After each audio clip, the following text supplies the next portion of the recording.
स्वागत है आपका अभी क्लासेस डाउट्स में। और आपका सवाल है कि सूरदास उठ खड़ा हुआ और विजय गर्व की तरंग में राख के ढेर को दोनों हाथों से उड़ाने लगा। इस कथन के संदर्भ में सूरदास की मनोदशा का वर्णन कीजिए। यह जो वीडियो है ये 12th हिंदी अंतराल के क्वेश्चन आंसर का वीडियो है चैप्टर 1 से, और चैप्टर 1 का नाम है सूरदास की झोपड़ी। अगर आपको कहानी नहीं पता है, थोड़ा सा मैं आपको एक्सप्लेन कर देता हूँ। ये जो सूरदास की झोपड़ी है इसमें कुछ नहीं होता है, बल्कि सूरदास एक अंधा भिखारी होता है और एक दिन एक व्यक्ति होता है जिसका नाम होता है भैरव। याद रखिएगा क्या नाम होता है, भैरव। और इसकी पत्नी का नाम होता है सुभागी। तो पति पत्नी में तो लड़ाई होती ही है, तो भैरव और सुभागी के बीच में लड़ाई हो जाता है और सुभागी क्या होती है, घर से भाग जाती है और भाग के चले जाती है इस अंधा आदमी का घर जिसका नाम है सूरदास के घर जाता है, रात को वहीं रहता है। तो गांव में पता ही है कि जब इस तरह की बातें होती, कोई जो स्त्री होता है किसी दूसरे के घर में रहती है तो गांव में तरह तरह की बातें फैलने लगती है। और यही चीज़ हुआ, गांव में तरह तरह की बातें फैलने लगी और भैरव को लगने लगा कि मेरा अपमान हो गया है। और भैरव अपने अपमान का बदला लेना चाहा और अपने अपमान की बदला में उसने क्या किया, सूरदास की झोपड़ी में आग लगा दिया। यही पूरा कहानी है।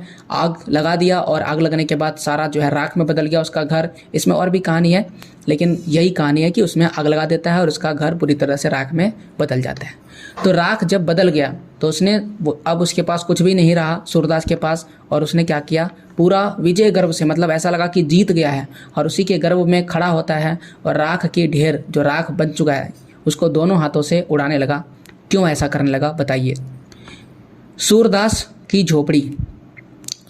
झोपड़ी जलने से दुखी नहीं था, यानी कि सूरदास उसका झोपड़ी जल गया उससे वो दुखी नहीं था। दुखी किस चीज़ था, दुखी था कि वह संचित धनराशि लगभग 500 रुपये था। याद रखिएगा 500 रुपये था। ये जो भैरव है ना, इसने ना केवल आग लगाया बल्कि इसका 500 रुपया भी चुरा के ले गया था और तब जाकर के उसने आग लगाया था।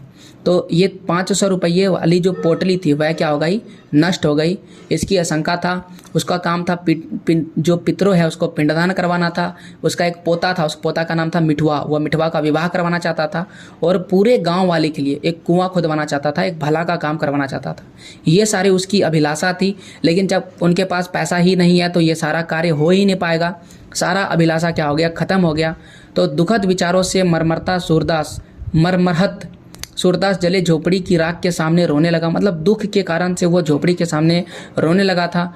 लेकिन तभी सहसा अचानक ही उनके कानों में एक आवाज़ आती है, क्या, कि तुम खेल में रोते हो। क्या जवाब आता है, तुम खेल में रोते हो। तो ये कोई बोलता नहीं है बल्कि बगल में ही बच्चे खेल रहे होते हैं और उसी खेल में एक बच्चा रोने लगता है तो दूसरा बच्चा उसको बोलता है कि तुम खेल में रोते हो।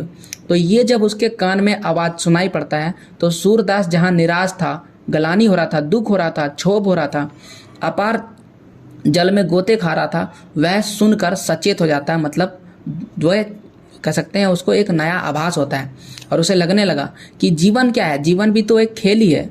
आत्मविश्वास उसको आया और वह खिलाड़ी कभी दुखी नहीं होता। आत्मविश्वास जिसमें होता है वह खिलाड़ी कभी भी दुखी नहीं होता है। अगर आपको ये भरोसा है कि हम जीत ही जाएंगे तो आपको कभी दुख होने का ज़रूरत नहीं है।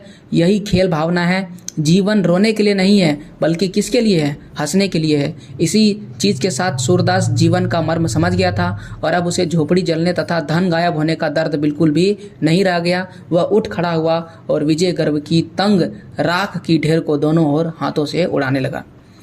वस्तुतः सूरदास जिजीविषा उसके निराश तथा क्षोभ से आगे निकल गया। मतलब जितना दुख दर्द था, जितना निराशा था, उसको छोड़ दिया और वह उससे आगे निकल गया और उसकी मनुष्यता और संघर्षशीलता क्या हो गई, जीत गई। तो इस सवाल के माध्यम से हमें ये जो लेखक बताना चाहता है कि हम कभी भी हारेंगे तो ऐसा नहीं कि हम पूरी तरह से कह सकते हैं गिर जाएंगे, हम खड़ा हो सकते हैं। तो हमें कभी भी ऐसा नहीं होना चाहिए कि हम पूरी तरह से हार चुके हैं, चाहे ज़िंदगी हो या खेल हो, हमें आगे बढ़ते रहना चाहिए।